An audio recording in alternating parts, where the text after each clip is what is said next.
Hello, and welcome to Frank's School.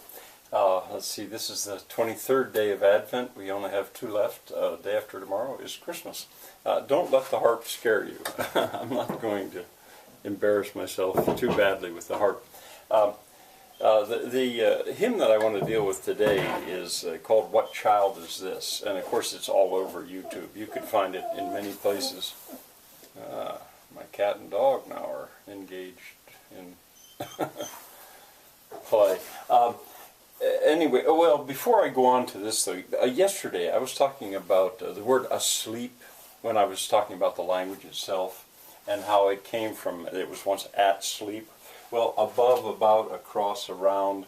At a certain age, at least in America, most students have to memorize the prepositions. There's about 40 or so that they memorize, and they usually memorize them in alphabetical order. And at some point, that I thought, isn't that strange that so many of them start with A? Well, it's because the same thing, if you look into it, if you go back into Middle English or Old English, they were once two separate words. Well, so that's got nothing to do with Greensleeves. I just thought I'd throw that out there. I mean, Greensleeves is the tune, and this tune is much more famous than these words.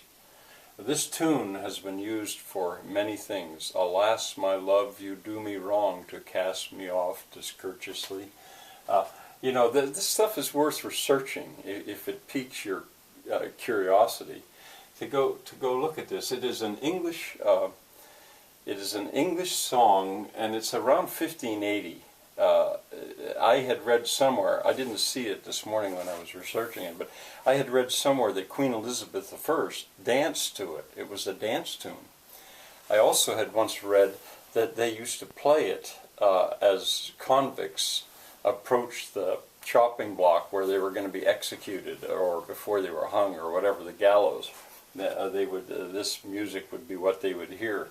So it's got an amazing history, the song. The words themselves, I think this is an American, I'm pretty sure. Anyway, there are his years. He wrote the words, not so well known. Now the reason I've got the harp here is because I just wanted to show you something that I think is kind of curious about this tune, which is so well known. If you harmonized it, well, on a folk harp like this, there's really only two keys available. You could, one major and one minor. You could play in the key of C major or A minor. And if you do it in A minor, and here's a triad, 1, 3, 5, a fifth. Elsewhere in the course, I taught about, tonal harmony, and you could find the playlist and look at it if you want. But anyway, watch. And parallel fifths are usually forbidden. That has a peculiar sound, which, at least in Baroque music, you avoided. But see, this is older, and watch.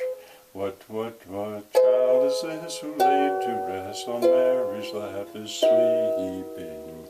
Now that one is minor. The way it's performed usually, you want a major, you want the third to be raised. But that would involve an accidental, and on a folk harp, you don't have that note. And originally it probably was minor.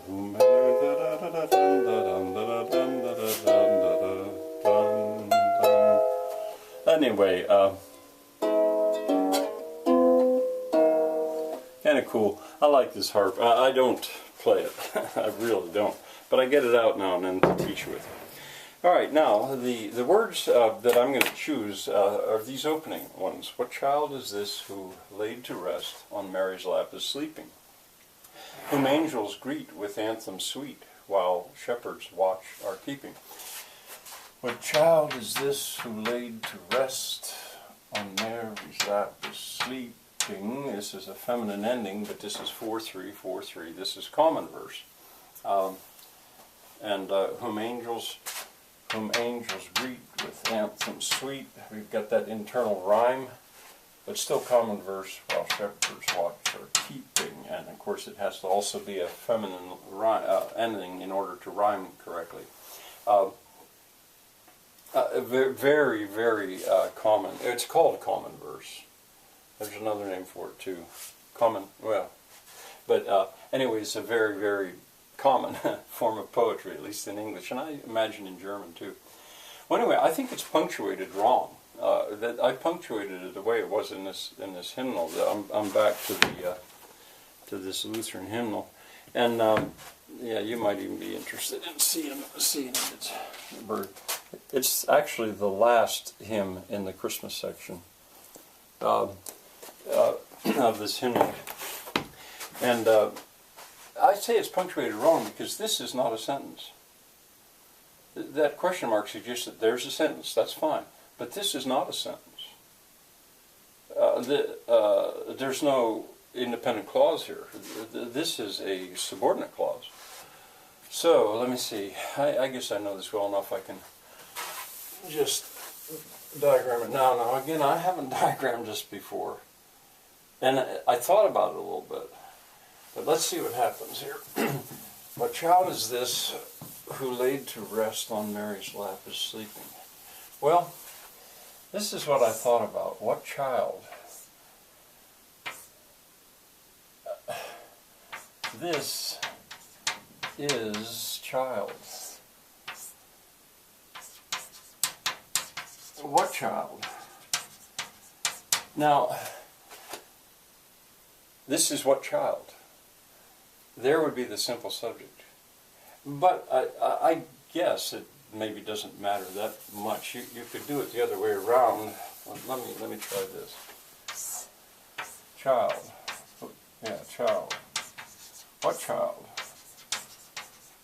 What child is this?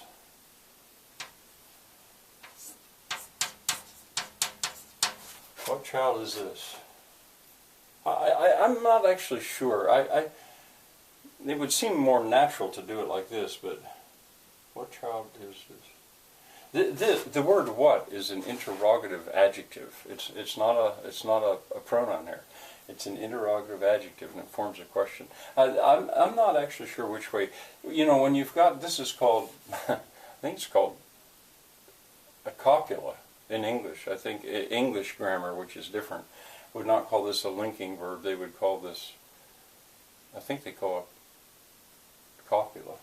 Anyway, it's sort of, the two become sort of equal. Anyway, what child is this? Who laid to rest? All right, who is sleeping on Mary's lap?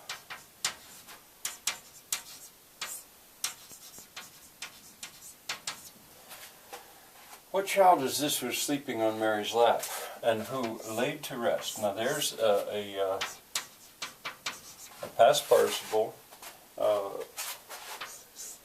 and so I go around the corner, laid to rest.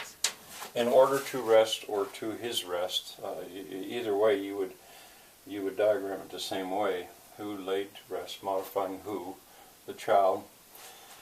There's a relative pronoun. Now that second part, whom angels, you see, it comes over here. Now, angels, no, whom angels, whom angels greet, yes, I'm sorry. Whom angels greet, and they greet the child. They greet whom? They greet the child. And the reason there's an M on the end of it is because now this is the objective case. What a great opportunity to teach that. In English, so many people don't. When do you say who and when do you say whom? Well, this is the subjective case or nominative case. This is the objective case or accusative case, they'd say not. Whom angels greet. And how do they greet? With anthems sweet. With anthems. And we would, in normal English, we would say with sweet anthems, but with anthems sweet, that's an anastrophe, so common in poetry. And when do they do this? While, there's a subordinating conjunction, while shepherds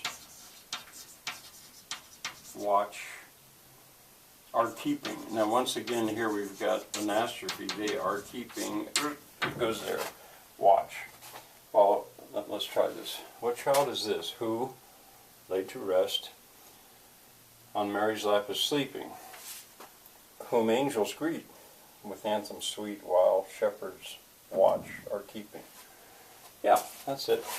Okay, I got only 2 days left before Christmas, and one of the hymns that, or hymns or carols that I've chosen, you could possibly guess. The other one, I don't know, maybe. I don't know. I don't think so. But anyway, I'll see you tomorrow.